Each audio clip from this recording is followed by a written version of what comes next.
नमस्ते दोस्तों, स्वागत है आपका हमारे चैनल में।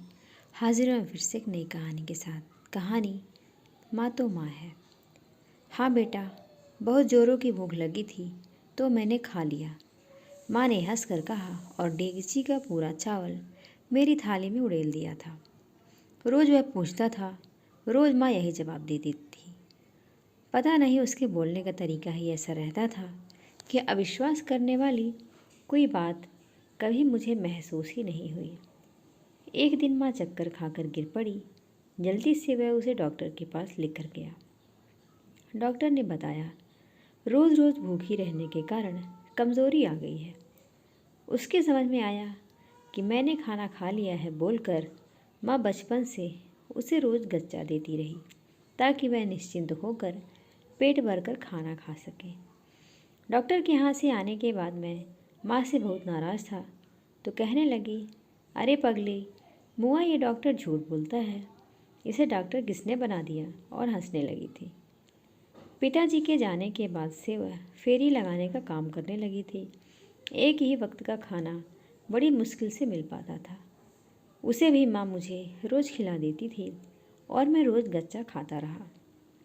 ध्यान से सोचता हूँ तो समझ आता है कि इसी बात पर ही नहीं बल्कि ना जाने और कितनी ही बातों पर, कितने और मौक़ों पर मैं हमेशा उससे गच्चा खाता रहा। तब जब वह पिताजी की याद में रात भर रोती रहती थी और सुबह मेरे पूछने पर मुस्कुराकर बोल उठती। जाने कौन मुआ कीड़ा आँखें में चला गया था, परेशान कर डाला और लाल हो गई आँखें। या फिर तब जब साड़ी बेचने फेरी वाले के आने पर मोहल्ले की महिलाएं लपक आती, तब वह घर का दरवाज़ा बंद कर बोल उठती, मेरे पास तो दर्जनों साड़ियाँ नई की नई रखी हैं, मुझसे ही कोई खरीद के ले जाए। या फिर तब जब मुझे पढ़ने के लिए बाहर भेजते समय मुझे दुखी देख मुंह बनाकर बोल पड़ती, अरे जा, घर के बाहर निकल, कब तक मेरी खोपड़ी खाता रहेगा, परेशान हो गई मैं तो तुझे संभालते संभालते। या फिर तब जब राधा काकी के गोरे चिट्टे सुंदर बेटे के आते ही मुझे अपनी काली रंगत की और बदशक्ली पर मुंह छुपाते देखती तो ज़ोरों से कह उठती, आ मेरा चाँद सा बेटा, राजकुमार है पूरा मेरा लल्ला, आ तेरी नज़र उतार दूँ।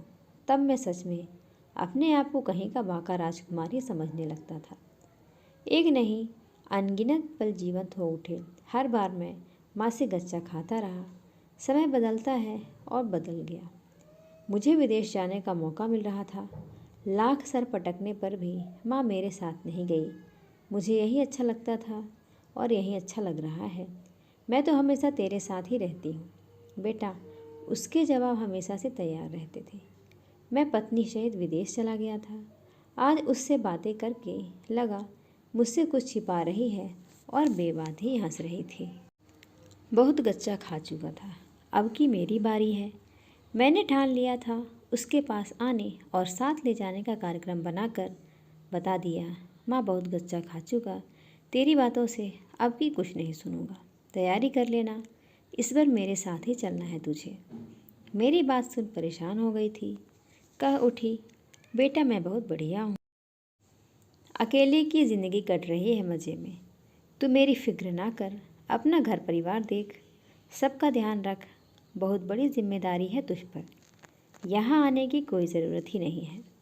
बड़ी मेहनत से तो अब तेरी ज़िंदगी में सुख के दिन आए हैं, मेरी चिंता में बर्बाद मत कर, मैं यहाँ बहुत सुख से हूँ।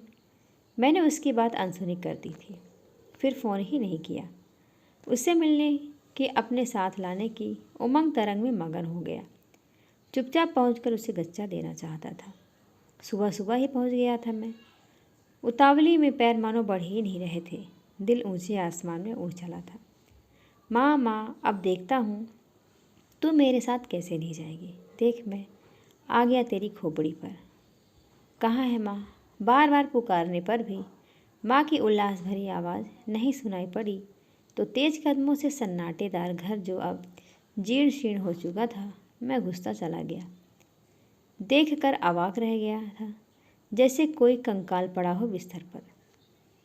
माँ अंतिम सांसें गिन रही थी। बेटा, तेरे जाने के बाद से तो मानो इसकी आत्मा ही चली गई थी। खाना पीना सब छूट गया है। 4 माह से बिस्तर पर पड़ी है, पर तुझे कुछ भी बताने से मना कर रखी थी कि मेरे कारण परेशान हो जाएगा। राधा काकी आंसू भरी आंखों से कह रही थी।